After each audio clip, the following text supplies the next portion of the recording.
ಎಲ್ಲ ಆತ್ಮಜ್ಯೋತಿಗಳಿಗೂ ಸಾಷ್ಟಾಂಗ ಪ್ರಣಾಮಗಳು. ಎಲ್ಲರಿಗೂ ಇಂದಿನ ದೃಶ್ಯ ವಿವೇಕ ತರಗತಿಗೆ ಆಧಾರದ ಸ್ವಾಗತ. ತರಗತಿಯನ್ನು ಪ್ರಾರಂಭ ಮಾಡೋಕ್ಕಿಂತ ಮುಂಚೆ ಸದ್ಗುರುಗಳಿಗೆ ಹಾಗೂ ಗುರು ಪರಂಪರೆಗೆ ನಮ್ಮ ಗೌರವವನ್ನು ಸಲ್ಲಿಸೋಣ. ಗುರುರ್ ಬ್ರಹ್ಮ ಗುರುರ್ ವಿಷ್ಣು ಗುರುದೇವೋ ಮಹೇಶ್ವರಃ ಗುರು ಸಾಕ್ಷಾತ್ ಪರಬ್ರಹ್ಮ ತಸ್ಮೈ ಶ್ರೀ ಗುರವೇ ನಮಃ. ಅಖಂಡ ಮಂಡಲಾಕಾರಂ ವ್ಯಾಪ್ತಂ ಯೇನ ಚರಾಚರಂ ತತ್ಪದಂ ದರ್ಶಿತಂ ಯೇನ ತಸ್ಮೈ ಶ್ರೀ ಗುರವೇ ನಮಃ. ನಾರಾಯಣ ಸಮಾರಂಭಾಂ ಶಂಕರಾಚಾರ್ಯ ಮಧ್ಯಮಾಂ ಅಸ್ಮದಾಚಾರ್ಯ ಪರ್ಯಂತಾಂ ವಂದೇ ಗುರು ಪರಂಪರಾಂ. ಸದಾಶಿವ ಸಮಾರಂಭಾಂ ಶಂಕರಾಚಾರ್ಯ ಮಧ್ಯಮಾಂ ಅಸ್ಮದಾಚಾರ್ಯ ಪರ್ಯಂತಾಂ ವಂದೇ ಗುರು ಪರಂಪರಾಂ.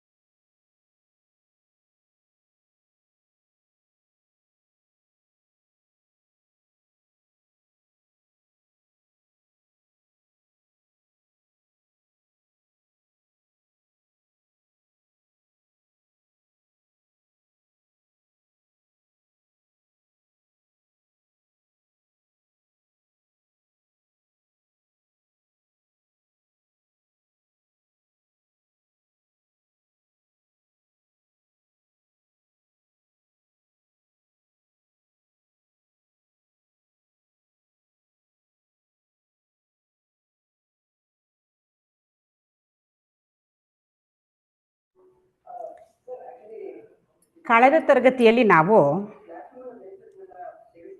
79ನೇ ಉಪನ್ಯಾಸದಿಂದ 82ನೇ ಉಪನ್ಯಾಸದವರೆಗೂ ಚರ್ಚೆ ಮಾಡಿದ್ವಿ. ಆದರೆ ಅದು ರೆಕಾರ್ಡಿಂಗ್ ಮಾಡೋಕ್ಕಾಗಿರಲಿಲ್ಲ. ಹಾಗಾಗಿ ಅದೇ ತರಗತಿಯನ್ನೇ ಇವತ್ತು ಪುನರಾವರ್ತನೆ ಮಾಡ್ತಾ ಇದ್ದೀವಿ.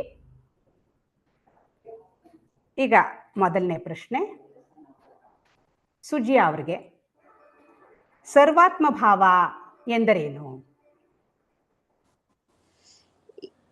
ಎಲ್ಲದರಲ್ಲೂ ನಾನಿದ್ದೇನೆ, ಪ್ರತಿಯೊಂದರಲ್ಲೂ ನಾನಿದ್ದೇನೆ ಅಂತ. ಗಿಡ ಮರ ಯಾವುದನ್ನು ತಗೋ, ಒಂದು ಪ್ರಾಣಿಗಳಲ್ಲಿ ಪ್ರತಿಯೊಬ್ಬರಲ್ಲೂ ನಾನಿದ್ದೇನೆ. ಇದಕ್ಕೆ ಸರ್ವಾತ್ಮ ಭಾವ ಅಂತಾರೆ.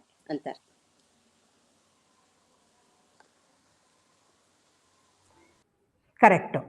ಈಗ ಗಿಡ ಮರ ಅದರಲ್ಲಿ ನಾನು ಯಾವ ರೀತಿ ಇದ್ದೀನಿ, ಪ್ರಾಣಿಗಳಲ್ಲಿ ಯಾವ ರೀತಿ ಇದ್ದೀನಿ?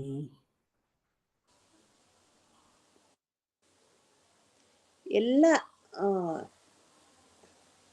ಅಂದ್ರೆ ಒಂದೊಂದ್ರಲ್ಲಿ ಸ್ವಲ್ಪ ಬುದ್ಧಿ ಇರೋ ತರ. ಇವಾಗ ಮನುಷ್ಯನಲ್ಲಿ ಇದ್ರದ್ದು ಪ್ರತಿಬಿಂಬ ಏನಾದ್ರು ಅದು ಬಂದ್ರೆ ತುಂಬಾ ಬರುತ್ತೆ. ಅದೇ ಗಿಡ ಮರದ್ರಲ್ಲಿ ಅಷ್ಟು ರಿಫ್ಲೆಕ್ಟ್ ಆಗಲ್ಲ, ಆ ತರ. ಕರೆಕ್ಟು. ಅಂದ್ರೆ ಗಿಡ ಮರ ಆ ತರಹ ಜಡ ವಸ್ತುಗಳಲ್ಲಿ ಇರುವಿಕೆಯಾಗಿ ಅದೇ ಸಚ್ಚಿತ್ ಆನಂದ ಸ್ವರೂಪ ಇರುವಿಕೆಯಾಗಿ ಕಂಡುಕೊಳ್ಳುತ್ತೆ. ಜೀವಿಗಳಲ್ಲಿ ಇರುವಿಕೆ ಮತ್ತು ಅರಿವು ಎರಡೂ ಆಗಿ ಕಂಡುಕೊಳ್ಳುತ್ತೆ ಅಲ್ವಾ? ಹೌದು.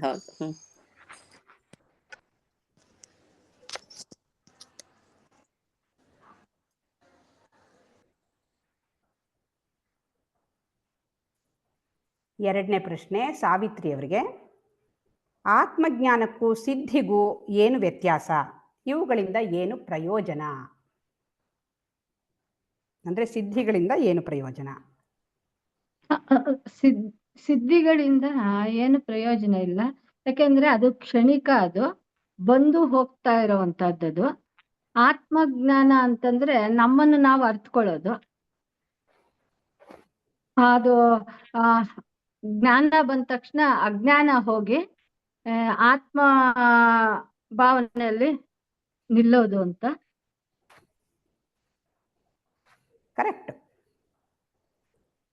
ಕರೆಕ್ಟು.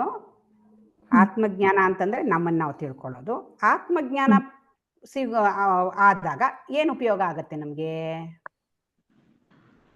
ಆತ್ಮಜ್ಞಾನ ಅಂದ್ರೆ ಅದೇ ನಮ್ಗೆ ಆತ್ಮಜ್ಞಾನ ಬಂದ್ಮೇಲೆ ಸರ್ವಾಂತರ ಎಲ್ಲ ಸರ್ವಾಂತರ ಭಾವದಲ್ಲಿ ನಾವು ನೋಡ್ಬೇಕಾಗತ್ತೆ.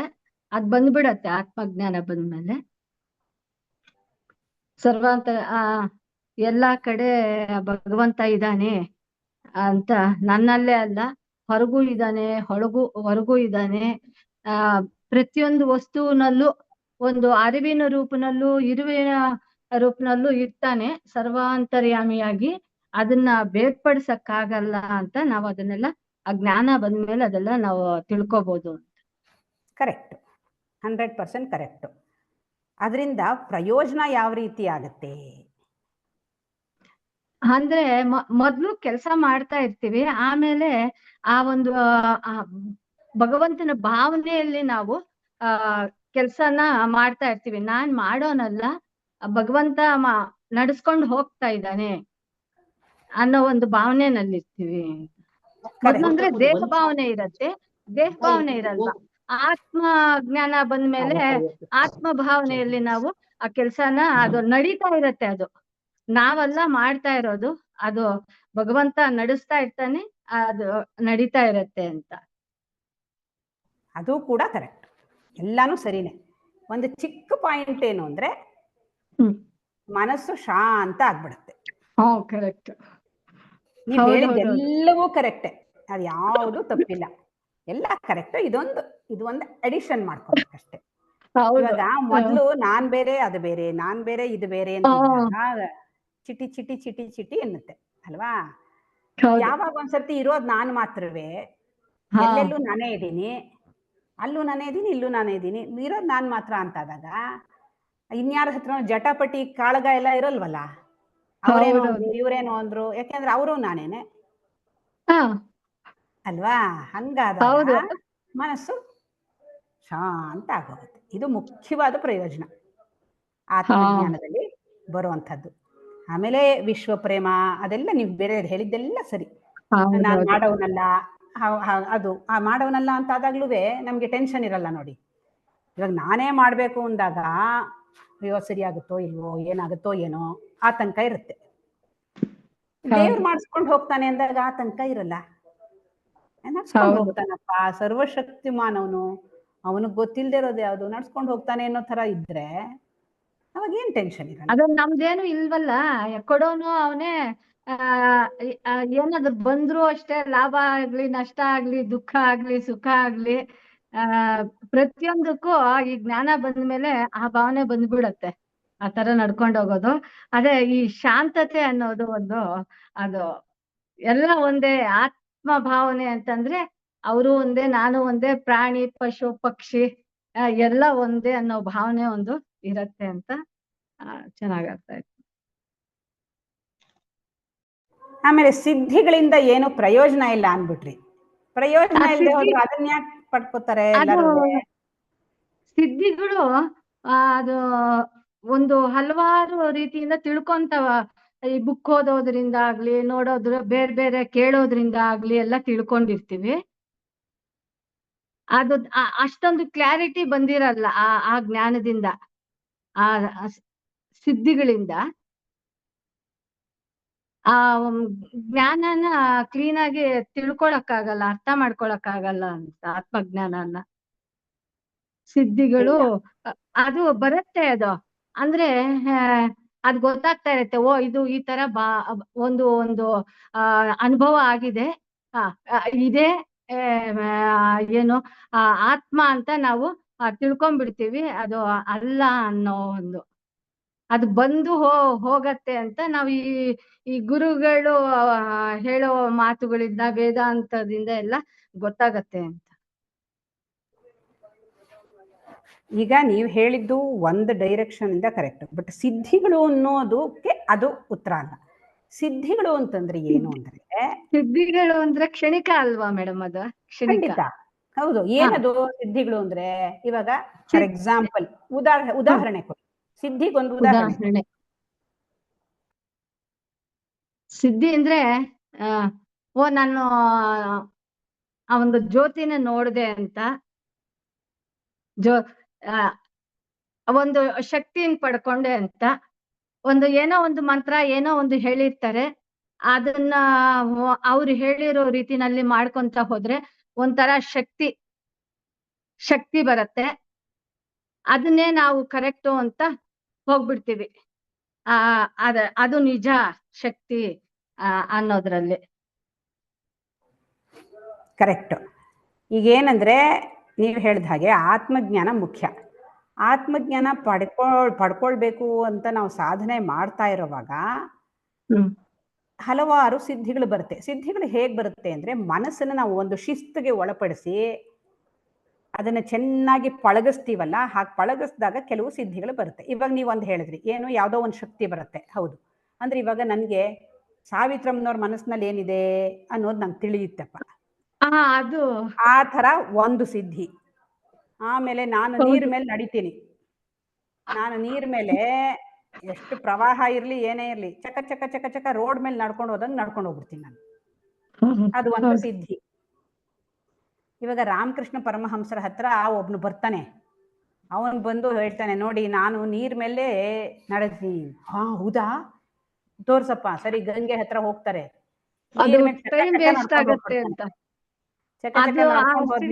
ಪಡ್ಕೊಂತ ಹೋದ್ರೆ ಟೈಮ್ ವೇಸ್ಟ್ ಆಗತ್ತೆ. ನಾವು ಜ್ಞಾನ ಪಡ್ಕೊಂಡು ಮುಂದಕ್ಕೆ ಹೋದ್ರೆ ನಮ್ಗೆ ಬೇಗ ತಿಳ್ಕೊತೀವಿ. ಇಲ್ಲ ಅಂತಂದ್ರೆ ನಮ್ ಜೀವನ ಎಲ್ಲ ಫುಲ್ ಕಳೆದೋಗ್ಬಿಡತ್ತೆ, ಜನ್ಮಗಳೆಲ್ಲ ಕಳೆದೋಗತ್ತೆ ಅಂತ ಅರ್ಥ ಆಗತ್ತೆ. ಆ ಪದ್ಮಪಾದರು ಶಂಕರಾಚಾರ್ಯರು ಇದರಲ್ಲಿ ಅವರು ನೀರ್ ಮೇಲೆ ನಡ್ಕೊಂಡ್ಬರ್ತಾರೆ. ಹೌದು. ಇದು ಏನಂದ್ರೆ ಈ ಸಿದ್ಧಿಗಳು ಬಂದಾಗ ನಮ್ಗೆ ಏನಾಗುತ್ತೆ, ಇವಾಗ ನೋಡಿ ನಾನು ನಿಮ್ಮ ಮನಸ್ಸನ್ನು ಓದ್ತೀನಿ, ನನ್ಗೆ ಗೊತ್ತಾಗತ್ತೆ ಅಂತ ಆದ್ರೆ ಅವಾಗ ನಿಮಗೆ ನನ್ನ ಮೇಲೆ ಒಂಥರ ಗೌರವ, ಅಪ್ಪ ಇವ್ರಿಗೆ ಗೊತ್ತಾಗತ್ತಪ್ಪ ನನ್ನ ಮನಸ್ಸಲ್ಲಿರೋದೆಲ್ಲ ಅಂತ ನೀವು ಬಂದು ನಂಗೆ ನಮಸ್ಕಾರ ಮಾಡ್ತೀರಿ. ಆಮೇಲೆ ನಾನು ಹೇಳ್ತೀನಿ, ನೀವು ನನ್ಗೆ ಇಷ್ಟು ದುಡ್ಡು ಕೊಡ್ಬೇಕು, ನಾನು ನಿಮ್ಮ ಮನಸ್ಸಲ್ಲಿರೋದೆಲ್ಲ ಹೇಳ್ತೀನಿ ಅಂತೀನಿ. ನೀವು ಎಷ್ಟೋ ದುಡ್ಡು ಕೊಡ್ತೀರಾ, ಆಮೇಲೆ ಇನ್ನೂ 10 ಜನಕ್ಕೆ ಹೇಳ್ತೀರಾ, ಅಯ್ಯೋ ಅವ್ರು ಎಷ್ಟು ಚೆನ್ನಾಗಿ ನನ್ನ ಮನಸ್ಸಲ್ಲಿರೋದೆಲ್ಲ ಹೇಳ್ತಾರೆ ಅಂತ. ಅವರು 1 ಜನ ಬರ್ತಾರೆ, ಅವ್ರ ಹತ್ರ ಎಲ್ಲಾರು ದುಡ್ಡು ಕೀಳ್ತೀನಿ, ಅವ್ರ ಹತ್ರನೂ ಎಲ್ಲ. ಹೀಗೆ ನಾನು ಕೋಟ್ಯಾಧಿಪತಿ ಆಗ್ಬಿಡ್ತೀನಿ. ಈ ಹಣದ ಒಂದು ಆಸೆ ಬಂದ್ಬಿಡುತ್ತೆ ನನಗೆ ಈ ತರ ಸಿದ್ಧಿಯಿಂದ. ಹಣ ಈ ಸುಲಭವಾಗಿ ಗಳಿಸ್ಬೋದಲ್ಲ ನಾನು, ಆ ಥರ. ಹಾಗೆ ಹಣದ ಹಿಂದೆ ಹೋಗ್ಬಿಡ್ತೀನಿ, ಆಮೇಲೆ ಕೀರ್ತಿ ಹಿಂದೆ ಹೋಗ್ಬಿಡ್ತೀನಿ. ಈ ತರಹ ಬೇರೆ ಬೇರೆ ಆಮಿಷಗಳಿಗೆ ಗುರಿ ಆಗ್ಬಿಡ್ತಾನೆ ಮನುಷ್ಯ ಸಿದ್ಧಿಗಳ ಹಿಂದೆ ಹೋಗ್ತಾರೆ. ಸಿದ್ಧಿಗಳಿಗೂ ಆತ್ಮಜ್ಞಾನಕ್ಕೂ ಸಂಬಂಧ ಇಲ್ಲ. ಸಿದ್ಧಿಗಳು ಮನಸ್ಸಿನ ಮಟ್ಟದ್ದು, ಆತ್ಮಜ್ಞಾನ ಮನಸ್ಸನ್ನ ಮೀರಿದ್ದು ಅಲ್ವಾ. ಮನಸ್ಸಿನಲ್ಲಿ ಏನೇನಿದೆ ಅನ್ನೋದನ್ನ ತಿಳ್ಕೊಳ್ಳುತ್ತೆ ಅರಿವು, ಅದು ಆತ್ಮಜ್ಞಾನ. ಆದ್ರೆ ಮನಸ್ಸನ್ನ ಪಳಗಿಸಿ ಮನಸ್ಸಿಗೆ ಒಂದು ಶಿಸ್ತನ್ನು ಒಳಪಡಿಸಿ ಅದರಿಂದ ತಗೊಳ್ಳುವಂಥ ಶಕ್ತಿಗಳೇನಿರುತ್ತೆ ಅವೆಲ್ಲ ಸಿದ್ಧಿಗಳು. ಹಾಗಾಗಿ ಅದು ಮಾಯೆ ಒಳಗೆ ಬರುತ್ತೆ ಇನ್ನೂನು ಅಲ್ವಾ. ಮಾಯೆಯಿಂದ ಮೇಲಕ್ಕೆ ಹೋಗಕ್ಕಾಗಲ್ಲ, ಮಾಯೆ ಒಳಗಡೆ ಇನ್ನೂ ಜಾಸ್ತಿ ಸಿಕ್ಕಾಕೊಂಡ್ಬಿಡ್ತೀವಿ. ಇವಾಗಿರೋದಕ್ಕಿಂತ ಹೆಚ್ಚಿಗೆ ಸಿಕ್ಕಾಕೊಂಡ್ಬಿಡ್ತೀವಿ ಸಿದ್ಧಿಗಳು ಬಂದಾಗ.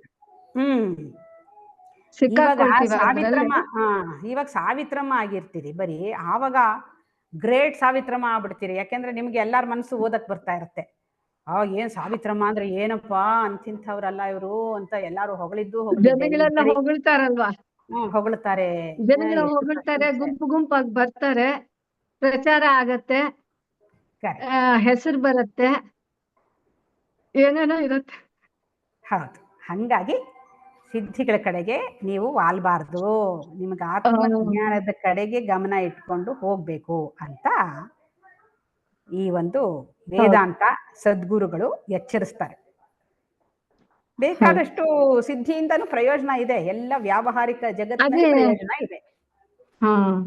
ಈ ಸ್ವಾಮಿ ಹನುಮ ಅದು ಚಿಕ್ಕದಾಗೋದು ದೊಡ್ಡದಾಗೋದು ಅದೆಲ್ಲ ಅಣಿಮ ಲಗಿಮ ಮಹಿಮ ಗರಿಮ ಪ್ರಾಕಾಮ್ಯ ಪ್ರಾಪ್ತಿ ಏನೋ ಅದೆಲ್ಲ ಇದೆ. ಅದು ಸಿದ್ಧಿಗಳು ಅಂತಾನೆ ಅನ್ಕೋಬೇಕಲ್ವಾ ಮೇಡಮ್? ಸಿದ್ಧಿನೇ. ಆದ್ರೆ ಹನುಮಂತನಿಗೆ ಸಿದ್ಧಿ ಇದ್ರು ಗರ್ವ ಇಲ್ಲ. ಹನುಮಂತ ನಮ್ರ ರಾಮನ ಬಂಟ, ಅವನು ರಾಮನ ಕೆಲಸಕ್ಕೆ ಅದನ್ನು ಉಪಯೋಗಿಸ್ತಾನೆ, ಲೋಕ ಕಲ್ಯಾಣಕ್ಕೆ ಉಪಯೋಗಿಸಿದ್ರು. ಹಾಗೇನೆ ಜ್ಞಾನಿಗಳಲ್ಲಿ ಸಿದ್ಧಿಗಳಿರುತ್ತೆ, ಅವರು ಅದನ್ನ ಸಾಮಾನ್ಯವಾಗಿ ಬಳಸಕ್ ಹೋಗಲ್ಲ. ಆದ್ರೆ ಎಲ್ಲೋ ಕೆಲವು ಸಂದರ್ಭಗಳಲ್ಲಿ ಈ ತರಹ ಲೋಕ ಕಲ್ಯಾಣದ ಕೆಲಸಗಳಲ್ಲಿ ಅವಶ್ಯಕತೆ ಬಿದ್ದಾಗ ಬಳಸ್ತಾರೆ. ಆದ್ರೆ ಅದಕ್ಕೇನು ಪ್ರಚಾರನೂ ಕೊಡಲ್ಲ, ನಾನ್ ಮಾಡ್ತಾ ಇದ್ದೀನಿ ಅಂತ ಎಲ್ಲ ಗೋಲ್ಗ ಊದಲ್ಲ. ಅವರು ಸೈಲೆಂಟ್ ಆಗಿ ಮಾಡ್ಬಿಡ್ತಾರೆ, ಅವಶ್ಯಕತೆ ಇದ್ರೆ ಮಾತ್ರ.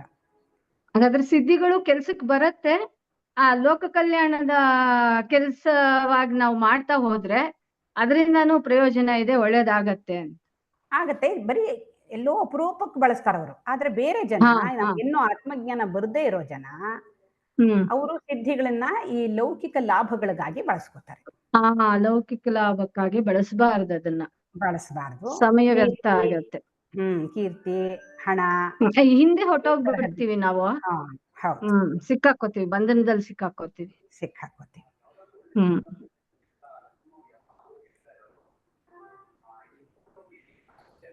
ಹ್ಮ್.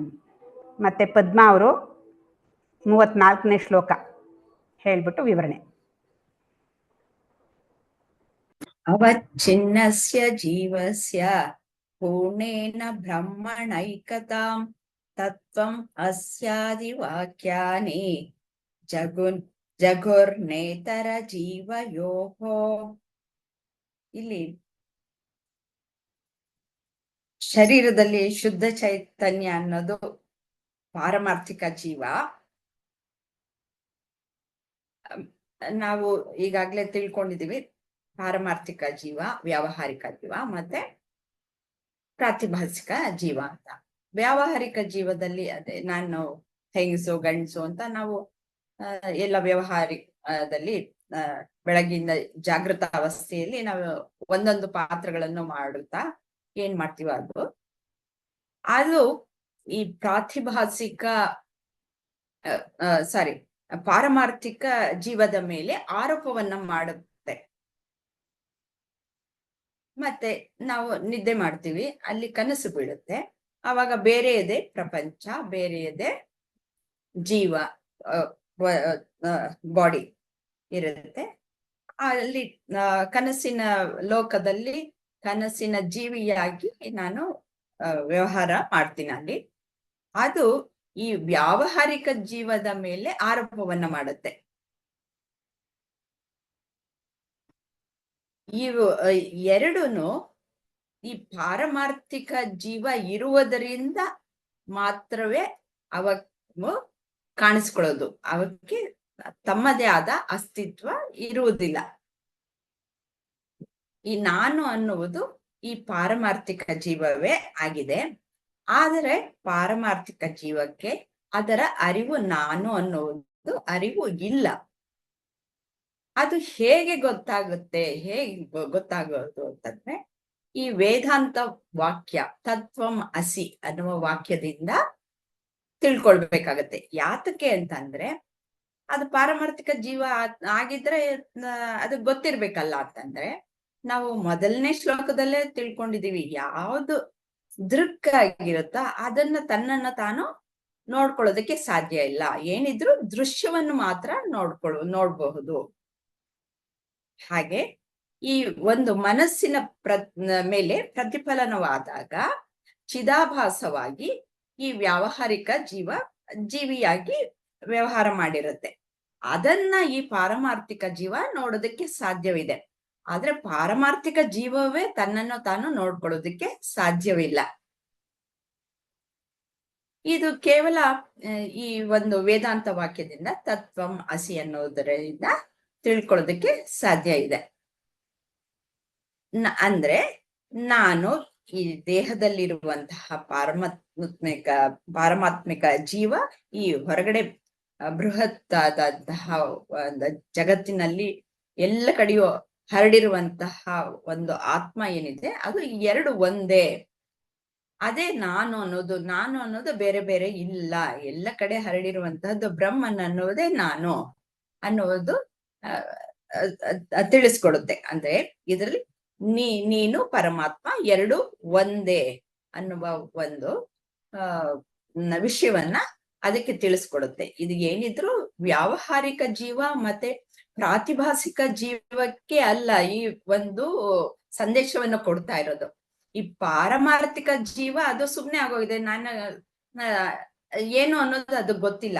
ಅದಕ್ಕೆ ತಿಳುವಳಿಕೆಯನ್ನು ಕೊಡುವಂತಹದ್ದು ಈ ವೇದಾಂತದ ವಾಕ್ಯ ಅನ್ನೋದು ಈ ಶ್ಲೋಕದಲ್ಲಿ ತಿಳಿಸ್ಕೊಟ್ಟಿದ್ದಾರೆ.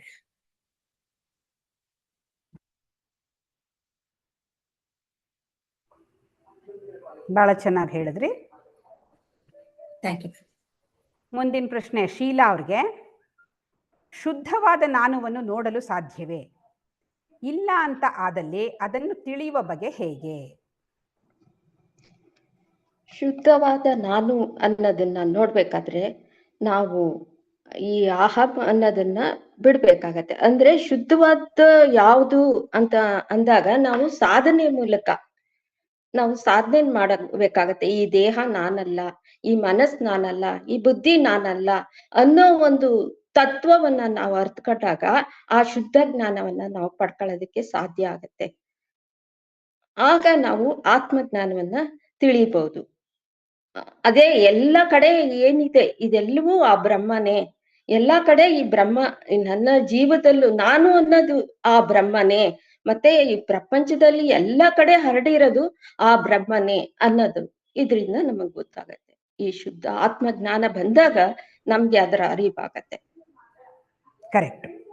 ಅಂದ್ರೆ ಶುದ್ಧವಾದ ನಾನುವನ್ನ ನೋಡಕ್ಕಾಗಲ್ಲ, ಯಾಕೆಂದ್ರೆ ಅದಕ್ಕೆ ಆಕಾರ ಬಣ್ಣ ಅಂತ ಏನೂ ಇಲ್ಲ. ಆದ್ರೆ ನೀವು ಹೇಳ್ದಂಗೆ ವೇದಾಂತ ವಾಕ್ಯ, ಗುರು ವಾಕ್ಯದ ಮೂಲಕ ನಾವು ಸಾಧನೆ ಮಾಡಿ ಅದು ನಾನೇ ಅಂತ ತಿಳ್ಕೊಳ್ಬಹುದು.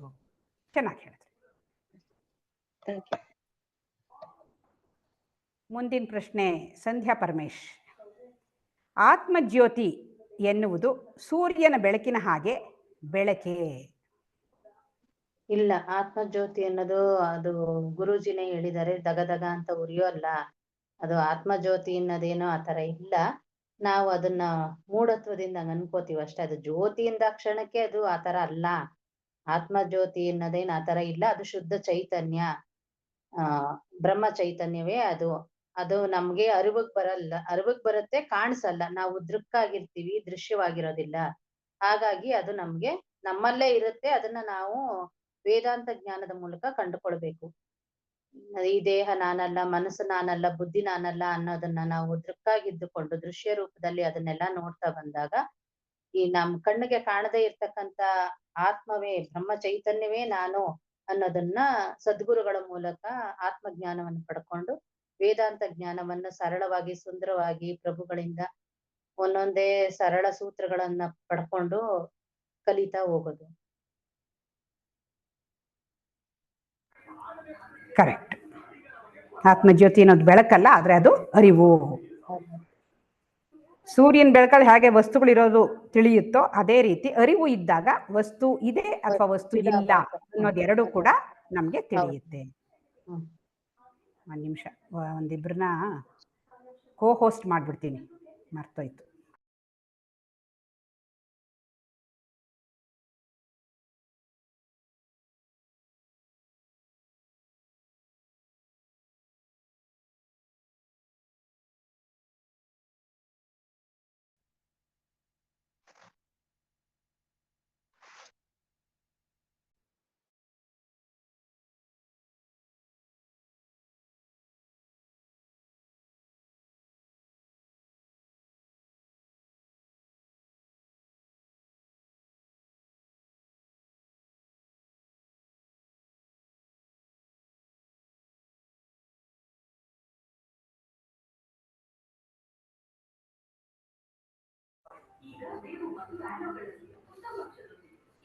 ಮುಂದಿನ ಪ್ರಶ್ನೆ ಯಾರನ್ನು ಕೇಳಿದ? ಸುಜಿಯ. ತತ್ವಮಸಿ ಎಂಬುದು 3 ರೀತಿಯ ಜೀವಗಳಲ್ಲಿ ಯಾವ ಜೀವಕ್ಕೆ ಹೇಳಿದ್ದಾಗಿದೆ?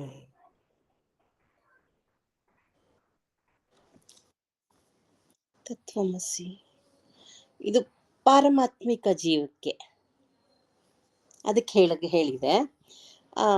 ಇದು ವೇದದಲ್ಲಿ ಬಂದಿರೋದು. ಅದು ಗುರುಗಳ ಮೂಲಕ ನಾವು ಅದನ್ನು ತಿಳ್ಕೊಂಡು ನಾನೇ ಶುದ್ಧ ಅರಿವು ಅದನ್ನ ಮಾಡ್ಕೊಂಡು ನಮ್ಗೆ ಜ್ಞಾನ ಪಡಿಬೋದು, ಆತ್ಮಜ್ಞಾನ ಪಡೆಯೋದು. ಆವಾಗ ಒಂದ್ಸಲಿ ನಮಗ್ ಬಂದ್ರೆ ಅದೇ ಹಾ ಹಾ ಅಂತ ಆಹಾಕಾರ ಇದು ಬರುತ್ತಲ್ಲ, ಅದು ಯಾವ್ದಾರು ಒಂದ್ ಸಿಕ್ಕಿಬಿಡುತ್ತೆ ಹಾ ಹಾ ಹಾ ಅನ್ಕೊಂಡು ಅಂತ ಹೇಳಿದ್ರಲ್ಲ, ಆ ತರ ತತ್ವಮಸಿ.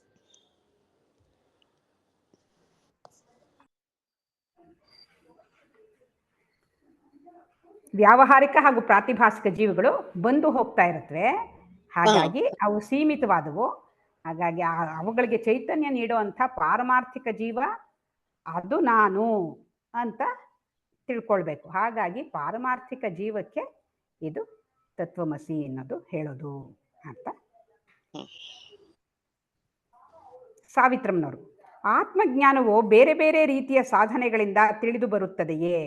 ಅಂದರೆ ಇವಾಗ ನೀವು ಯೋಗ ಮಾಡ್ತೀರಿ, ಕ್ರಿಯಾಯೋಗ, ಭಕ್ತಿ ಯೋಗ ಇದೆಲ್ಲ ಮಾಡ್ತೀರಿ, ಅದರಿಂದ ಆತ್ಮಜ್ಞಾನ ತಿಳಿಯುತ್ತಾ? ಅವೆಲ್ಲ ಅದರಿಂದ ಎಲ್ಲ ತಿಳಿಯಲ್ಲ. ಆತ್ಮಜ್ಞಾನ ಬರೀ ಶ್ರವಣದಿಂದ ಮಾತ್ರ ಬರುತ್ತೆ. ಅವೆಲ್ಲ ಪೂರಕವಾಗಿರುತ್ತೆ, ಆತ್ಮಜ್ಞಾನಕ್ಕೆ ಸಹಾಯಕವಾಗಿರುತ್ತೆ ಅಂತ. ಕರೆಕ್ಟ್. ಜ್ಞಾನದ ಮೂಲಕ ಮಾತ್ರ ನೀವು ಹೇಳ್ದಂಗೆ ಶ್ರವಣ ಮಾತ್ರೇಣ ಮುಕ್ತಿ ಅಂತ ವೇದಾಂತ ಜ್ಞಾನ ಏನಿದೆ ಅದು ಗುರುಮುಖೇಣ ಬಂದಾಗ ನಮಗದು ಗೊತ್ತಾಗುತ್ತೆ. ಇವೆಲ್ಲ ಪೂರಕವಾಗಿ ಕೆಲಸ ಮಾಡುತ್ತೆ. ಕರೆಕ್ಟ್. ಮುಂದಿನ ಪ್ರಶ್ನೆ ಸಂಧ್ಯಾ ಅವ್ರಿಗೆ, ಆತ್ಮಜ್ಞಾನಿಯು ನಾನು ಆತ್ಮಜ್ಞಾನಿ ಎಂದು ಹೇಳಿದಾಗ 3 ಜೀವಗಳಾದ ಪಾರಮಾರ್ಥಿಕ, ವ್ಯಾವಹಾರಿಕ ಹಾಗೂ ಪ್ರಾತಿಭಾಸಿಕ ಇವುಗಳ ಪೈಕಿ ಯಾವುದನ್ನು ಉದ್ದೇಶಿಸಿ ಹೇಳುತ್ತಾನೆ? ಇಲ್ಲಿ ನಾನು ಅನ್ನೋದನ್ನ ಪಾರಮಾರ್ಥಿಕ ಜೀವದಲ್ಲೇನೆ, ನಾನು ಅಂದ್ರೆ ಶುದ್ಧ ಚೈತನ್ಯ ಆತ್ಮ. ಈಗ ಗುರುಗಳು ಒಬ್ಬ ಜ್ಞಾನಿ ಆದವನು ನಾನು ಅಂತ ಯಾವಾಗ್ಲೂ ಹೇಳ್ಕೊಳಲ್ಲ. ಅದನ್ನ ನಾನ್ ಮಾಡ್ದೆ, ನನ್ನಿಂದನೇ ಆಯ್ತು ಅಂತ ಹೇಳ್ಕೊಳಲ್ಲ. ಆದ್ರೆ ಯಾವ್ದೋ ಒಂದು ರೂಪದಲ್ಲಿ ನಾನು ಉದಾಹರಣೆ ಕೊಡುವಾಗ ಏನಾದ್ರು ಹೇಳಿದ್ರುವೆ ಅದು ಪಾರಮಾರ್ಥಿಕ ಜೀವವನ್ನ ಉದ್ದೇಶಿಸಿನೇ ಹೇಳಿರ್ತಾರೆ. ವ್ಯಾವಹಾರಿಕ ಮತ್ತು ಪ್ರಾತಿಭಾಸಿಕ ಎರಡುವೆ ಅವೆರಡುವೆ ಇದಿಲ್ದೆ ಇರೋದ್ರಿಂದ ಅವು ಬರುತ್ತೆ ಹೋಗುತ್ತೆ. ಅವುಗಳು ಶಾಶ್ವತ ಅಲ್ಲ, ಅವುಗಳೆಲ್ಲ ಶಾಶ್ವತವಾಗಿರೋದು ಆತ್ಮ ಒಂದೇ ಅಂತ ಅದನ್ನ ಪಾರಮಾರ್ಥಿಕ ಜೀವದ ಮೇಲೆ ಉದ್ದೇಶಿಸಿನೇ ಹೇಳಿರ್ತಾರೆ.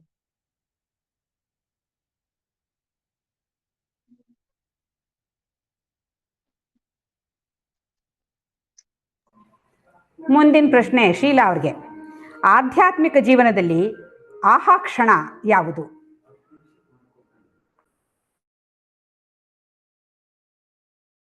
ಮ್ಯೂಟ್ ಆಗಿದ್ದೀರಾ, ಅನ್ಮ್ಯೂಟ್ ಮಾಡ್ಕೊಂಡು ಹೇಳಿ. ಆಧ್ಯಾತ್ಮಿಕ ಜೀವನದಲ್ಲಿ ಆಹಾ ಅನ್ನೋದು ಯಾವಾಗ ಅಂದ್ರೆ ನಮ್ಗೆ ಯಾವಾಗ ಆತ್ಮಜ್ಞಾನ ಅನ್ನೋದು ಸಿಗುತ್ತೋ, ನಾವು ಯಾವಾಗ ಪಾರಮಾರ್ಥದ ಕಡೆಗೆ ಹೋಗಿ ಈ ಎಲ್ಲಾ ಸಾಧನೆಗಳ ಮೂಲಕ ನಾವು ಪಾರಮಾರ್ಥದ ಕಡೆಗೆ ಹೋಗಿ ಅಲ್ಲಿ ನಾವು ಆತ್ಮಜ್ಞಾನವನ್ನ ಹೊಂತೀವೋ ಅವಾಗ ನಮ್ಗೆ ಆಹಾ ಅನ್ನೋದು ದೊರೆಯುತ್ತೆ. ಇನ್ಯಾವುದೇ ಬೇರೆ ಇದ್ರಿಂದ ನಾವು ಆಹಾ ಅಂದ್ರೂ ಅದು ಪ್ರಯೋಜನ ಇಲ್ಲದ್ದು, ಅಶಾಶ್ವತವಾದ್ದು. ಇದು ಶಾಶ್ವತವಾದಂಥದ್ದು, ಶುದ್ಧ ಆತ್ಮಜ್ಞಾನವನ್ನ ಕೊಡೋ ಅಂಥದ್ದು ಈ ಆಹಾ ಅಂತ ಹೇಳ್ಬೋದು. ಕರೆಕ್ಟ್.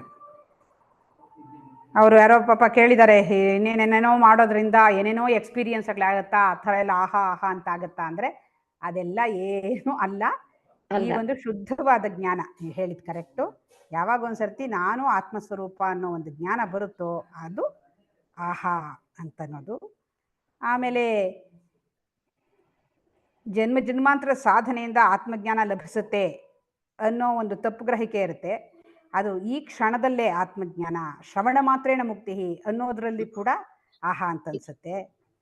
ಆಮೇಲೆ ಇದೇನೇನು ಕಾಣಿಸ್ತಾ ಇದೆ ಎಕ್ಸ್ಪೀರಿಯನ್ಸ್ಗಳೆಲ್ಲ ಬರುತ್ತಲ್ಲ, ಅದೆಲ್ಲ ಪೂರ್ವಜನ್ಮದ ವಾಸನೆಯಿಂದ ದೇಹದಲ್ಲಿ ಮನಸ್ಸಿನಲ್ಲಿ ಉಂಟಾಗುವಂಥ ಅನುಭವಗಳೆಲ್ಲ ದೃಶ್ಯ. ಆ ದೃಶ್ಯವನ್ನು ನೋಡ್ತಾ ಇರೋ ದೃಕ್ ನಾನು, ಅದು ಅರಿವು ಅಂತ ಯಾವಾಗ ಗೊತ್ತಾಗುತ್ತೋ ಆವಾಗಲೂ ಕೂಡ ಆಹಾ ಅನ್ಸುತ್ತೆ. ಆಮೇಲೆ ವೇದಾಂತದ ಒಂದೊಂದು ಪ್ರಕ್ರಿಯೆ ಮೂಲಕನೂ ನಮಗೆ ಒಂದೊಂದು ಕ್ಲಾರಿಟಿ ಬರ್ತಾ ಹೋದಾಗಲೂ ನೋಡಿದ್ಯಾ, ಅಯ್ಯೋ ಹೌದಲ್ವಾ, ಅಯ್ಯೋ ಹೌದಲ್ವಾ ಅಂತ ಅನಿಸುತ್ತೆ ಅಂತ. ಆ ಥರ ಇದೆ ಈ ಜ್ಞಾನಕ್ಕೆ ಸಂಬಂಧಪಟ್ಟಿದ್ದಷ್ಟೇ ಆಹಾ ಅನ್ನುವಂಥದ್ದು. ಬೇರೆ ಎಕ್ಸ್ಪೀರಿಯನ್ಸ್ಗಳಲ್ಲ. ಎಕ್ಸ್ಪೀರಿಯನ್ಸನ್ನು ನೋಡುವಂಥ, ಎಕ್ಸ್ಪೀರಿಯನ್ಸನ್ನು ತಿಳ್ಕೊಳ್ಳುವಂಥ ಅರಿವು ನಾನು ಅನ್ನೋ ಜ್ಞಾನ ಯಾವಾಗ ಬರುತ್ತೋ ಆವಾಗ ಆಹಾ ಕ್ಷಣ.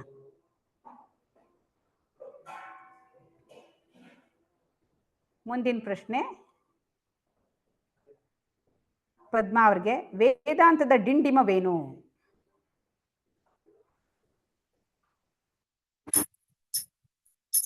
ನೀನು ಆತ್ಮಸ್ವರೂಪಿ, ಅಹಂ ಬ್ರಹ್ಮಾಸ್ಮಿ ನೀನು ಅಖಂಡ, ನೀನು ಆನಂದ ಸ್ವರೂಪಿ, ಸಚ್ಚಿದಾನಂದ ಸ್ವರೂಪಿ. ಇದು ವೇದಾಂತ ಅನ್ನೋದು ಮತ್ತೆ ಆತ್ಮಜ್ಞಾನ ಅನ್ನೋದು ಸಹಜ, ಸುಂದರ, ಸುಲಭ ಅನ್ನೋದನ್ನ ವೇದಾಂತದಲ್ಲಿ ಪ್ರತಿಯೊಬ್ಬರು ತಿಳ್ಕೊಳ್ಬಹುದು ಅಂತ ಹೇಳೋದು. ಅದು ಡಿಂಡಿಮ ಇದರಲ್ಲಿ ಬ್ರಹ್ಮಜ್ಞಾನಾವಳಿಯ ಒಂದು ಶ್ಲೋಕವನ್ನ ಹೇಳ್ತಾರೆ. ಅಹಮೇವ ಕರೆಕ್ಟ್ ಅಹಮೇವ ಕರೆಕ್ಟ್ ಅಹಮೇವ ಅಹಂ ಅವ್ಯಯ. ಅವ್ಯಯ, ನಾನು ಯಾವಾಗ್ಲೂ ಶಾಶ್ವತವಾಗಿ ಇರುವಂತಹವನು, ನಾನು ಅವ್ಯಯನು ಅಂತ ಹೇಳೋದು. ಶ್ರವಣ ಮಾತ್ರೇಣ ಮುಕ್ತಿ ಹ್ಮ್ ಅಂತ ಹೇಳೋದು ವೇದಾಂತದ ಡಿಂಡಿಮ್. ಕರೆಕ್ಟ್. ಮುಂದಿನ ಪ್ರಶ್ನೆ. ಆಮೇಲೆ ಇನ್ನೊಂದು ಹೇಳಿದರೆ, ಅದು ಅದು ನಮ್ಮ ಕೈಯಲ್ಲಿ ಇರುವಂತ ಮಾವಿನ ಹಣ್ಣಿನ ತರ ಅಂತ ಉದಾಹರಣೆಯನ್ನ ಕೊಟ್ಟಿದ್ದಾರೆ. ಅದು ಎಲ್ಲೋ ಇಲ್ಲ, ಎಲ್ಲೋ ಹುಡ್ಕೊಂಡು ಹೋಗ್ಬೇಕಾಗಿಲ್ಲ, ನಾನು ಇಲ್ಲೇ ಇದೆ, ಅದನ್ನ ಈ ಕ್ಷಣದಲ್ಲೇ ಇಲ್ಲೇ ತಿಳ್ಕೊಳ್ಬೋದು. ಕರೆಕ್ಟ್.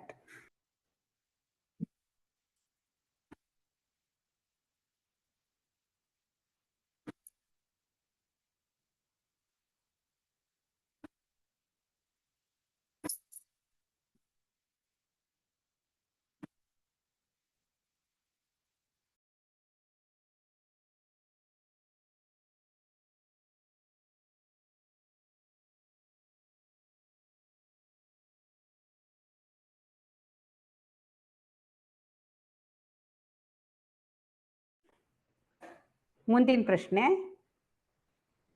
ಸಂಧ್ಯಾ, ರಮಣರಿಗೆ ಆದ ಸಾವಿನ ಅನುಭವ ಆಹಾಕ್ಷಣವೇ? ಇಲ್ಲ, ಅದು ಆತರ ಏನಿಲ್ಲ. ಅವ್ರಿಗೆ ಸಾವಿನ ಕ್ಷಣ ಅವ್ರಿಗೆ ಅನ್ಸಿರ್ಬೋದು ಅದಷ್ಟೇ. ಆತರ ಎಲ್ಲರಿಗೂ ಅದೇನ್ ಅನ್ವಯಿಸಲ್ಲ.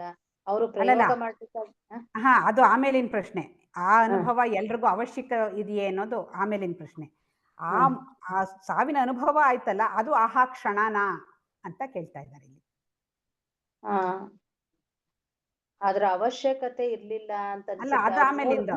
ಅವಶ್ಯಕತೆ ಇತ್ತಾ ಇಲ್ವಾ ಅನ್ನೋದು ಎರಡನೇ ಪ್ರಶ್ನೆ. ಇದು ಮೊದಲನೇ ಪ್ರಶ್ನೆ, ಅದು ಆಹಾ ಕ್ಷಣನಾ ಅಂತ. ಅವ್ರಿಗೆ ಜ್ಞಾನ, ಅವ್ರಿಗೆ ಅದನ್ನ ನೋಡಿದಾಗ ನಮ್ಗೆ ಅನ್ಸುತ್ತಲ್ಲ, ನಾವು ಜ್ಞಾನ ಪಡ್ಕೊಂಡ್ವೆಲ್ಲ, ಅದನ್ನ ಪಡ್ಕೊಂಡಿದ್ದು ಆಹಾ ಅನ್ನೋಂಗೆನೆ. ಆತ್ಮಜ್ಞಾನ ಪಡ್ಕೊಂಡಾಗ ನಮ್ಗಿದು ಆಹಾ ಅಂತ ಅನ್ಸಿದ್ದೇನೆ, ಅದು ಸಹಜವೇ. ಅದು ಅಂದ್ರೆ ಇಲ್ಲಿ ಒಂದು ಸಣ್ಣ ಟ್ರಿಕ್ ಏನಂದ್ರೆ, ರಮಣರಿಗೆ ಆದ ಸಾವಿನ ಅನುಭವ ಆಹಾ ಕ್ಷಣ ಅಲ್ಲ. ಆ ಅನುಭವದಿಂದ ಆ ಕ್ಷಣದಲ್ಲಿ ಅವರಿಗೆ ತಾನು ಶುದ್ಧವಾದ ಅರಿವು ಅನ್ನೋ ಜ್ಞಾನ ಮೂಡ್ತಲ್ಲ, ಅದು ಆಹಾ ಕ್ಷಣ ಅಂತ. ಶುದ್ಧವಾದ ಅರಿವು ಅಂತ ಪಡ್ಕೊಂಡದ್ದು ಅಂತ. ಅದು ಸರಿ. ಅದು ಒಂದು ಸ್ವಲ್ಪ ಇವಾಗ ಅನುಭವಗಳು, ಎಷ್ಟೋ ಅನುಭವಗಳು ಆಗ್ತಾ ಇರುತ್ತೆ ನಮ್ಗೆ.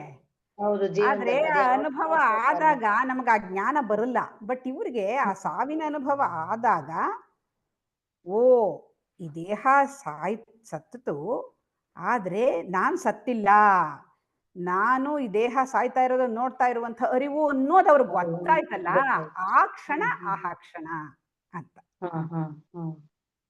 ಅನುಭವ ಆಹಾ ಅಲ್ಲ. ಅನುಭವದ ಹಿಂದಿರುವ ಅರಿವು ನಾನು ಅನ್ನುವ ತಿಳುವಳಿಕೆ ಏನಿದೆ, ಆ ಜ್ಞಾನ ಯಾವಾಗ ಬಂತು, ಅದು ಆಹಾ ಕ್ಷಣ.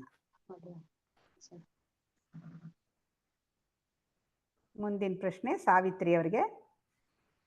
ರಮಣರಿಗೆ ಆದ ಸಾವಿನ ಅನುಭವದಂತಹ ಅನುಭವ ಆತ್ಮಜ್ಞಾನಕ್ಕೆ ಅವಶ್ಯಕತೆ ಇದೆಯಾ? ಆತರ ಎಲ್ಲಾರ್ಗೂ ಆಗ್ಬೇಕು ಅನ್ನೋದು ಏನಿಲ್ಲ. ಅವ್ರು ಹೇಳ್ತಾರೆ, ಆ ಜ್ಞಾನ ಪಡೆದ ಮೇಲೆ ನೀನ್ ಯಾರಪ್ಪ ಅಂತ ತಿಳ್ಕೊ ಅಂತ ಹೇಳ್ತಾರೆ. ಯಾಕೆ ಅಂತಂದ್ರೆ, ಸಾಮಾನ್ಯರಿಗೂ ಜ್ಞಾನ ಬೇಕಾಗಿರತ್ತೆ. ಅಂತ ಅವ್ರಿಗ ಆದಂತ ಅನುಭವ ಎಲ್ಲಾರ್ಗೂ ಆಗಲ್ಲ. ಯಾಕೆಂದ್ರೆ ಹಿಂದಿನ ಜನ್ಮದಲ್ಲೆಲ್ಲ ಪಡ್ಕೊಂಡಿರ್ತಾರಲ್ವಾ, ಅವರು ಅದನ್ನೆಲ್ಲ ಮಾಡಿರ್ತಾರೆ. ಕರ್ಮಯೋಗ, ಭಕ್ತಿ ಯೋಗ ಅದೆಲ್ಲ ಸಾಧನೆ ಮಾಡಿರ್ತಾರೆ. ಅವ್ರಿಗೆ ಆ ತರ ಅನುಭವ ಆಗಿರತ್ತೆ. ಇವಾಗ ಉಳಿದವ್ರು ಏನ್ ಮಾಡ್ಬೇಕು? ಅವಾಗ ಉಳಿದವ್ರಿಗೆ ಉಳಿದವರು ಅವಶ್ಯಕತೆ ಗುರುಮುಖೇನ ಜ್ಞಾನ ಪಡ್ಕೊಂಡು ನೀನ್ ಯಾರು ಅನ್ನೋದನ್ನ ತಿಳ್ಕೊಬೇಕಾಗತ್ತೆ. ಕರೆಕ್ಟ್, ಸರಿ. ಎಲ್ರಿಗೂ ರಮಣರಿಗಾದಂಥ ಸಾವಿನ ಅನುಭವ ಆಗ್ಲೇಬೇಕು ಅಂತ ಏನೂ ಇಲ್ಲ. ಇವಾಗ ತುಂಬಾ ಸಿಂಪಲ್ ಆಗಿ ಗುರುಗಳ ಮೂಲಕ ನಾವು ಅವಸ್ಥಾತ್ರಯ ವಿವೇಕವನ್ನ ವಿಮರ್ಶೆ ಮಾಡಿದ್ವಿ. ಏನು ಅದು? ಇವಾಗ ಅವಸ್ಥಾತ್ರಯ ಹೇಳಿ ನೋಡೋಣ. ಎಚ್ಚರ, ಕನಸು, ಗಾಢ ನಿದ್ರೆ ವಿವರಿಸಿ ನೋಡೋಣ. ಅದು 3 ತರ. ಎಚ್ಚರ, ಕನಸು, ಗಾಢ ನಿದ್ದೆ ಅಂತ. ವ್ಯಾವಹಾರಿಕ ಜೀವ, ಪ್ರಾತಿಭಾಸಿಕ ಜೀವ, ಪಾರಮಾತ್ಮಿಕ ಜೀವ ಅಂತ. ವ್ಯಾವಹಾರಿಕ ಜೀವದ ಮೇಲೆ ಪ್ರಾತಿಭಾಸಿಕ ಜೀವ ಆರೋಪನೂ ಆಗತ್ತೆ. ಪ್ರಾತಿಭಾಸಿಕದ ಮೇಲೆ ವ್ಯಾವಹಾರಿಕನೂ 2 ಆರೋಪ ಆಗತ್ತೆ. ಪಾರಮಾರ್ಥಿಕ ಜೀವದ ಮೇಲೆ ಆಗತ್ತೆ ಆರೋಪ. ಆಮೇಲೆ ಈ ಪಾರಮಾರ್ಥಿಕ ಜೀವದಿಂದಾನೇ ಆಗಿರೋದಂತ ಇದಕ್ಕೆ ಗೊತ್ತಾಗಲ್ಲ ಪಾರಮಾರ್ಥಿಕ ಜೀವಕ್ಕೆ. ಇವಾಗ ಅದಿರ್ಲಿ. ಇವಾಗ ನಾನು ಸಿಂಪಲ್ ಆಗಿ ನೋಡಿ, ಅದು ಆರೋಪ ಆಗೋದು ಕರೆಕ್ಟ್, ಅದೆಲ್ಲ ನೀವು ಹೇಳಿದ್ರಿ. ಈಗ ರಮಣರಿಗೆ ಏನ್ ಗೊತ್ತಾಯ್ತು? ರಮಣರ ದೇಹ ಗಟ್ಟಿಯಾಗಿ ಹೆಣದ ತರ ಆಗೋಯ್ತು ಅಲ್ವಾ? ಹಿಡಿದ್ರು, ಕೈ ಕಾಲಗಳನ್ನ ಸೆಟಸ್ಬಿಟ್ರು. ಅವಾಗ ಅವ್ರಿಗೆ ಏನ್ ಗೊತ್ತಾಯ್ತು? ಈ ದೇಹ ಹೆಣದ ಥರ ಆಗಿದೆ ಅನ್ನೋದು ಗೊತ್ತಾಯ್ತು. ಅಂದ್ರೆ ಆ ಅರಿವು ಇದ್ದೇ ಇತ್ತು. ದೇಹ ಸತ್ರುನು ಅರಿವು ಸಾಯ್ಲಿಲ್ಲ, ಅರಿವು ಇತ್ತು. ಅವಾಗ ಅವ್ರಿಗೆ ಗೊತ್ತಾಯ್ತು, ಓ ನಾನು ಆ ಅರಿವು, ನಾನು ದೇಹ ಅಲ್ಲ. ನಾನು ದೇಹ ಆಗಿದ್ದಿದ್ರೆ ದೇಹ ಸತ್ತೋದ ತಕ್ಷಣ ನಾನು ಸತ್ತೋಗ್ಬೇಕು, ಹಂಗಾಗ್ಲಿಲ್ಲ. ಅದನ್ನ ಅರಿತಾ ಇರುವಂಥ ಅರಿವು ನಾನು ಅನ್ನೋದು ಅವ್ರಿಗೆ ಗೊತ್ತಾಯ್ತು. ಇವಾಗ ನಮಗೆ ಎಚ್ಚರದ ಅವಸ್ಥೆ ಇದೆ. ಇವಾಗ ನಾವು ಇಲ್ಲಿ ಕ್ಲಾಸಲ್ಲಿ ಇದ್ದೀವಿ, ಮಾತಾಡ್ತಾ ಇದ್ದೀವಿ. ಇವಾಗ ಇದು ನಡೀತಾ ಇದೆ, ಕ್ಲಾಸ್ ನಡೀತಾ ಇದೆ, ನಾವು ಪರಸ್ಪರ ಮಾತಾಡ್ತಾ ಇದ್ದೀವಿ ಅನ್ನೋದು ನಮಗೆಲ್ಲರಿಗೂ ಗೊತ್ತಾಗ್ತಾ ಇದೆ. ಹೌದಾ? ಹೌದು. ನಿಮ್ಗೂ ಗೊತ್ತಾಗ್ತಿದೆ, ನನಗೂ ಗೊತ್ತಾಗ್ತಿದೆ, ಅರಿವಾಗ್ತಾ ಇದೆ. ಹೌದಾ? ಅರಿವಾಗ್ತಾ ಇದೆ. ಅಲ್ಲಿಗೇನಾಯ್ತು? ಎಚ್ಚರದ ಸ್ಥಿತಿಯನ್ನ ಅರಿತಾ ಇರುವಂಥ ಅರಿವು ಇದೆ ಅನ್ನೋದು ಕ್ಲಿಯರ್ ಆಯ್ತು ಅಲ್ವಾ? ಅಲ್ಲೇನು ಡೌಟ್ ಇಲ್ಲ. ಇವಾಗ ಎಚ್ಚರ ಸ್ಥಿತಿ ಮುಗೀತಪ್ಪ, ಮಲ್ಕೊಂಡ್ವಿ, ಕನಸು ಬಿತ್ತು. ಅವಾಗ ಸಾವಿತ್ರಮ್ಮನವ್ರ ಕನಸಿನಲ್ಲಿ, ನಿಮ್ದು ಯಾವ್ದು ಊರು ಯಾವ್ದು ಸಾವಿತ್ರಮ್ಮನವ್ರದ್ದು? ಶ್ರೀನಿವಾಸ್ಪುರ. ಶ್ರೀನಿವಾಸ್ಪುರಕ್ಕೆ ಹೊಟ್ಟೋಗಿದ್ರು. ಅಲ್ಲಿ ಯಾರ್ಯಾರೋ ರಿಲೇಟಿವ್ಸ್ ಮನೆಗೆಲ್ಲ ಹೋಗ್ತಾ ಇದ್ರು. ಎಚ್ಚರ ಆಯ್ತು. ಎಚ್ಚರ ಆದ್ಮೇಲೆ ಹೇಳಿದ್ರು, ಅಯ್ಯೋ ಕನಸು ಬಿದ್ಬಿಟ್ಟಿತ್ತು ಕಣೆ, ಶ್ರೀನಿವಾಸ್ಪುರಕ್ಕೆ ಹೋಗ್ಬಿಟ್ಟಿದ್ದೆ ಅಂತ ಹೇಳ್ತೀರಿ ಅಲ್ವಾ? ಇದು ಹೇಳ್ತೀವಿ ತಾನೆ, ಇದೆಲ್ಲ ಮಾತಾಡ್ತೀವಿ ತಾನೆ. ನಂಗಿಂತ ಕನಸು ಬಿದ್ದಿತ್ತು, ಅಂತ ಕನಸು ಬಿದ್ದಿತ್ತು ಅಂತ ಹೇಳಲ್ವಾ ನಾವು? ಹೇಳ್ತೀವೋ ಇಲ್ವಾ? ಅಂದ್ರೆ ಏನಾಯ್ತು? ಕನಸು ಏನು ಬಿತ್ತು ಅದು ಕೂಡ ಅರಿವಾಯ್ತು. ಹೌದು. ಕನಸು ಏನೇನು ಬಿದ್ದಿತ್ತು ಅನ್ನೋದನ್ನ ಅರಿವಿಗೆ ಗೊತ್ತಾಯ್ತು. ಎಚ್ಚರದಲ್ಲಿ ಕ್ಲಾಸ್ ನಡೀತಾ ಇದೆ ಅನ್ನೋದು ಅರಿವಿಗೆ ಗೊತ್ತಾಯ್ತು. ಕನಸಿನಲ್ಲಿ ಏನೇನು ನಡೀತು ಅನ್ನೋದು ಅರಿವಿಗೆ ಗೊತ್ತಾಯ್ತು. ಆಯ್ತಾ? ಕನಸು ಬೀಳ್ತಾ ಇರುವಾಗ ಎಚ್ಚರ ಸ್ಥಿತಿ ಇಲ್ಲ, ಎಚ್ಚರ ಸ್ಥಿತಿ ಇದ್ದಾಗ ಕನಸು ಸ್ಥಿತಿ ಇಲ್ಲ. ಆದ್ರೆ ಎರಡೂ ಕೂಡ ಗೊತ್ತಾಗಿದೆ. ಇವಾಗ ಕನಸಿನಲ್ಲಿ ಎಚ್ಚರದ ಸಾವಿತ್ರಮ್ಮ ಇಲ್ಲ, ಹಂಗಿದ್ಮೇಲೆ ಎಚ್ಚರದ ಸಾವಿತ್ರಮ್ಮಂಗೆ ಗೊತ್ತಾಯ್ತಾ? ಅದು ಇಲ್ಲ. ಎಚ್ಚರದ ಸಾವಿತ್ರಮ್ಮನ ಹಿಂದೆ ಇರುವಂಥ ಅರಿವಿಗೆ ಎಚ್ಚರದ ಸಾವಿತ್ರಮ್ಮನ ಸ್ಥಿತಿಯೂ ಗೊತ್ತಾಯ್ತು, ಕನಸಿನ ಸಾವಿತ್ರಮ್ಮನ ಸ್ಥಿತಿಯೂ ಗೊತ್ತಾಯ್ತು. ಅಂದ್ರೆ ಅದು ಎರಡರಲ್ಲೂ ಅರಿವು ಇದೆ ಅಂತ ಆಯ್ತು. ಗಾಢ ನಿದ್ದೆಗೆ ಹೋದ್ರಿ. ಗಾಢ ನಿದ್ದೆಯಲ್ಲಿ ಏನು ಅನುಭವನೇ ಇಲ್ಲ. ಯಾಕೆ ಅಂದ್ರೆ ಅಲ್ಲಿ ಮನಸ್ಸುನು ಬೀಜ ರೂಪಕ್ಕೆ ಹೋಗ್ಬಿಟ್ಟಿದೆ, ಯಾವುದು ಪ್ರಪಂಚನೂ ಇಲ್ಲ, ಏನಿಲ್ಲ, ಹಾಯಾಗಿ ನಿದ್ದೆ, ಒಳ್ಳೆ ನಿದ್ದೆ. ಏನು ಕಾಣಿಸ್ತು ಕನಸು ಗಾಢ ನಿದ್ದೆಯಲ್ಲಿ ಅಂದ್ರೆ ಏನು ಕಾಣಿಸ್ಲಿಲ್ಲ, ಅಲ್ಲಿ ಏನಿರ್ಲಿಲ್ಲ, ಆದ್ರೆ ಹಾಯಾಗಿತ್ತು, ಚೆನ್ನಾಗಿತ್ತು ಅಂತ ಹೇಳ್ತೀವಿ ಎಚ್ಚರ ಆದ್ಮೇಲೆ. ಆದ್ರೆ ಆ ಗಾಢ ನಿದ್ದೆಯಲ್ಲಿ ಈ ಎಚ್ಚರದ ಸಾವಿತ್ರಮ್ಮ ಇಲ್ಲ, ಕನಸಿನ ಸಾವಿತ್ರಮ್ಮನೂ ಇಲ್ಲ. ಆದ್ರೆ ಗಾಢ ನಿದ್ದೆಯಲ್ಲಿ ಏನು ಅನುಭವ ಆಯ್ತೋ ಆ ಅನುಭವ ಕೂಡ ಗೊತ್ತಾಗಿದೆ. ಯಾಕೆಂದ್ರೆ ಇಲ್ಲಿ ಹೇಳಕ್ ಗೊತ್ತಾಗ್ತಿದೆಯಲ್ಲ ನನ್ಗೆ, ಅಂದ್ರೆ ಅದು ಅಲ್ಲಿ ಹೌದು. ಗೊತ್ತಾಗಿತ್ತು. ಅಂದ್ರೆ ಅಲ್ಲಿ ಕೂಡ ಅರಿವು ಇತ್ತು. ಅರಿವಿತ್ತು. ಅರಿವಿಗೆ ಆ ಗಾಢ ನಿದ್ದೆಯಲ್ಲಿ ಏನಾಯ್ತು ಅನ್ನೋದು ಅರಿವಿಗೆ ಗೊತ್ತಾಯ್ತು.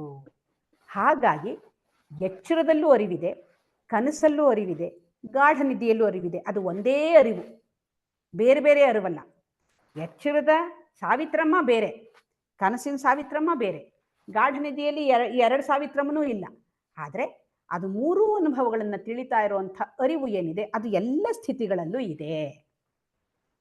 ಹಾಗಾಗಿ ಅದು ಶಾಶ್ವತವಾದದ್ದು. ಆ ಅರಿವೇ ನಾನು, ಅದೇ ಪರಬ್ರಹ್ಮ ಸ್ವರೂಪ ಅಂತನ್ನೋದು ವೇದಾಂತ ಮತ್ತೆ ಸದ್ಗುರುಗಳು ಹೇಳ್ಕೊಡ್ತಾರೆ ನಮಗೆ. ಇದೇ ಅವಸ್ಥಾತ್ರಯ ವಿವೇಕ ಅಂತ ಹೇಳೋದು. 3 ಅವಸ್ಥೆಗಳು. ಅದರಿಂದ ಏನು ವಿವೇಕ ಪಡ್ಕೊಂಡ್ವಿ ಅಂದ್ರೆ, ನಾನು 3 ಅವಸ್ಥೆಗಳಲ್ಲಿ ಇರುವಂಥ ಸಾಕ್ಷಿ, 3 ಅವಸ್ಥೆಗಳನ್ನ ನಾನು ತಿಳ್ಕೊತಾ ಇದ್ದೀನಿ, ನನಗೆ ಗೊತ್ತಾಗ್ತಾ ಇದೆ ಅನ್ನೋದು ವಿವೇಕ. ಇದನ್ನೇ ರಮಣರು ತಿಳ್ಕೊಂಡಿದ್ದು. ನಾನು ಸಾಕ್ಷಿ, ಆತ್ಮ, ಆತ್ಮ ಪರಮಾತ್ಮ ಬೇರೆ ಅಲ್ಲ. ಯಾಕೆ ಅಂದ್ರೆ ಈ ದೇಹ ಸತ್ತಿದ್ದು ನನಗೆ ಗೊತ್ತಾಗ್ತಿದೆ ಅಂತ ಅವರು ಆ ಸಾವಿನ ಅನುಭವದ ಮೂಲಕ ತಿಳ್ಕೊಂಡ್ರು. ನಮಗೆ ಸಾವಿನ ಅನುಭವ ಏನು ಬರಬೇಕಾಗಿಲ್ಲ. ನಾವು ಈ ರೀತಿಯ ನಮ್ಮ ದಿನನಿತ್ಯದ ಎಚ್ಚರ ಕನಸು ಗಾಢ ನಿದ್ದೆ ಒಂದರಿಂದಾನೇ ನಾವು ತಿಳ್ಕೊಂಡ್ಬಿಡ್ಬೋದು ನಾನು ಅರಿವು ಅಂತ. ರಮಣರಿಗೆ ಏನು ಗೊತ್ತಾಯ್ತೋ ನಮಗೂ ಕೂಡ ಅದೇ ಕೂಡ ಗೊತ್ತಾಗತ್ತೆ ಅಲ್ವಾ? ಹೌದೌದು, ಕರೆಕ್ಟ್ ಆಗಿದೆ. ಇದು ಅವಸ್ಥಾತ್ರಯಗಳದು ಇದು ಚೆನ್ನಾಗಿದಾಗುತ್ತೆ, ಚೆನ್ನಾಗಿ ಅರ್ಥ ಆಗತ್ತೆ ಅನುಭವ.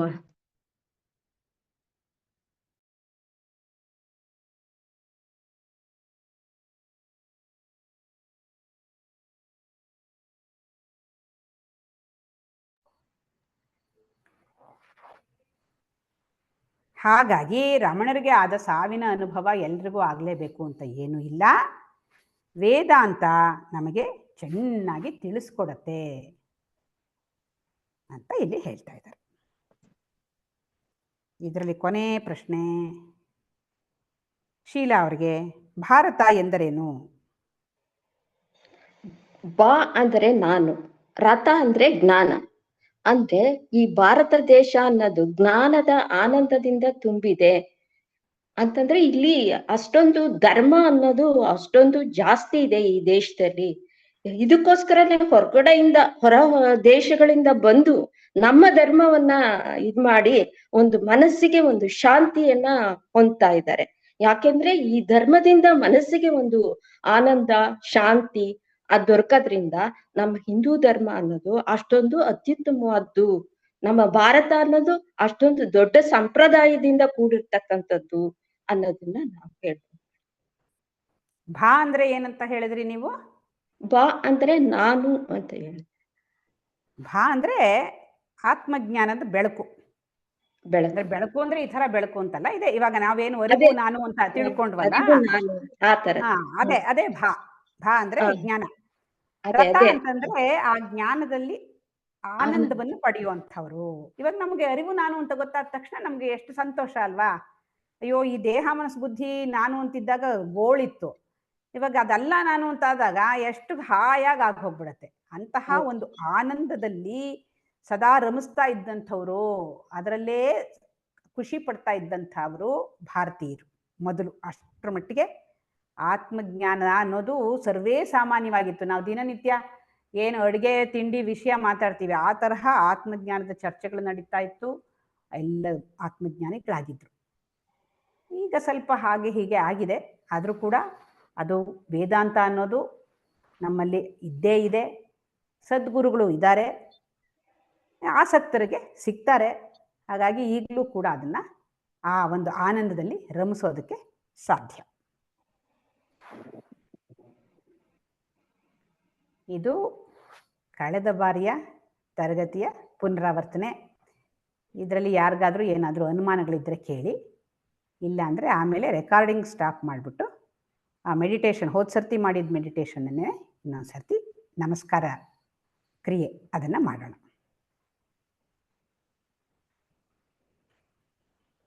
ಕುಸುಮ ಅವರೇ, ಏನಾದರೂ ಪ್ರಶ್ನೆ ಇದೆಯಾ?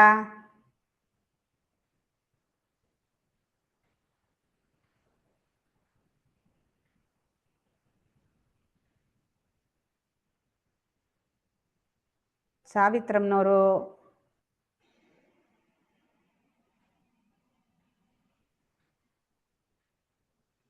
ಮೇಡಮ್, ಪ್ರಾತಿಭಾಷಿಕ ಜೀವನ ಅಂತ ಇದೆಯಲ್ಲ, ಅದು ಈಗ ಪಾರಮಾರ್ಥಿಕ ಅಂದ್ರೆ ನಾವು ಆಧ್ಯಾತ್ಮಿಕ ಜೀವನ ಅಂತ ಅಂದ್ವಿ. ವ್ಯಾವಹಾರಿಕ ಜೀವನದಲ್ಲಿ ನಾವು ಜಾಗ್ರತ ಸ್ವಪ್ನ ಇದ್ರಲ್ಲಿ ಇರೋದನ್ನ ನಾವು ಇದಂತೀವಿ, ವ್ಯಾವಹಾರಿಕ ಅಂತೀವಿ. ಪ್ರಾತಿಭಾಷಿಕ ಅಂತ ಪ್ರಾತಿಭಾಸಿಕ ಅಂದ್ರೇನೆ ಕನಸಿಂದು, ಕನಸಿನ ಜೀವಿ.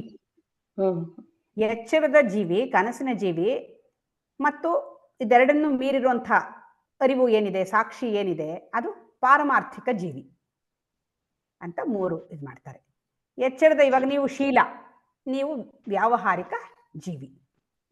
ಆಮೇಲೆ ನೀವೇ ಕನಸು ಕಾಣ್ತೀರಿ, ಕನಸು ಕಂಡಾಗ ಆ ಕನಸಿನಲ್ಲಿ ಒಬ್ರು ಶೀಲ ಇರ್ತಾರೆ, ಅದು ಪ್ರಾತಿಭಾಸಿಕ ಶೀಲ. ಆಮೇಲೆ ಇವಾಗ ನಿಮಗೆ ಗೊತ್ತಾಗ್ತಾ ಇದೆ ವೇದಾಂತದ ಚರ್ಚೆ ಮೂಲಕ, ನಾನು ಈ ಶೀಲ ಅಲ್ಲ, ನಾನು ಅರಿವು ಅಂತ ನಿಮಗೆ ಗೊತ್ತಾಗ್ತಾ ಇದೆ. ಅದು ಪಾರಮಾರ್ಥಿಕ, ಅದು ಪಾರಮಾರ್ಥಿಕ ಜೀವಿ. ಅರ್ಥ ಆಯ್ತು. ಕುಸುಮ ಅವರು ಏನಾದ್ರು ಡೌಟ್ ಇದೆಯಾ?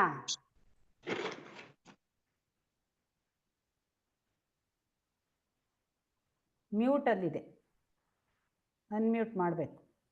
ಅದು ಸಣ್ಣಕ್ಕಿರುತ್ತೆ ಪಾಪ, ಗೊತ್ತಾಗತ್ತೋ ಇದು. ಇರಲಿ ಬಿಡಿ, ಅದು ಅನ್ಮ್ಯೂಟ್ ಮಾಡೋಕ್ಕಾಗದೆ ಹೋದರೆ ಇಟ್ಸ್ ಓಕೆ. ಪ್ರಾರ್ಥನೆ ಮಾಡೋಣ, ಆಮೇಲೆ ಮೆಡಿಟೇಷನ್ ಮಾಡೋಣ. ಅಸತೋ ಮಾ ಸದ್ಗಮಯ ತಮಸೋ ಮಾ ಜ್ಯೋತಿರ್ಗಮಯ ಮೃತ್ಯೋರ್ಮಾ ಅಮೃತಂಗಮಯ. ಓಂ ಶಾಂತಿ ಶಾಂತಿ ಶಾಂತಿ. ಪೂರ್ಣಮದಃ ಪೂರ್ಣಮಿದಂ ಪೂರ್ಣಾತ್ ಪೂರ್ಣಮುದುಚ್ಯತೆ ಪೂರ್ಣಸ್ಯ ಪೂರ್ಣಮಾದಾಯ ಪೂರ್ಣಮೇವಾವಶಿಷ್ಯತೆ. ಓಂ ಶಾಂತಿ ಶಾಂತಿ ಶಾಂತಿ. ನಾನು ನಾನೆಂಬುದು ನಾನಲ್ಲ, ಈ ದೇಹ ಮನಬುದ್ಧಿ ನಾನಲ್ಲ, ಸಚ್ಚಿದಾನಂದಾತ್ಮ ಶಿವನಾನು ನಾನೇ. ಶಿವೋಹಂ ಶಿವೋಹಂ ಶಿವೋಹಂ.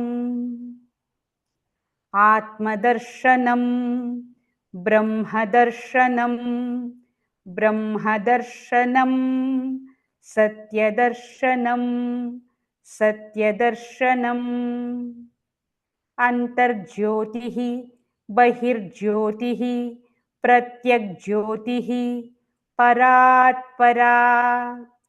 ಜ್ಯೋತಿರೇವ ಜ್ಯೋತಿಃ ಸ್ವಯಂ ಜ್ಯೋತಿಃ ಆತ್ಮಜ್ಯೋತಿಃ ಶಿವೋಸ್ಮ್ಯಹಂ.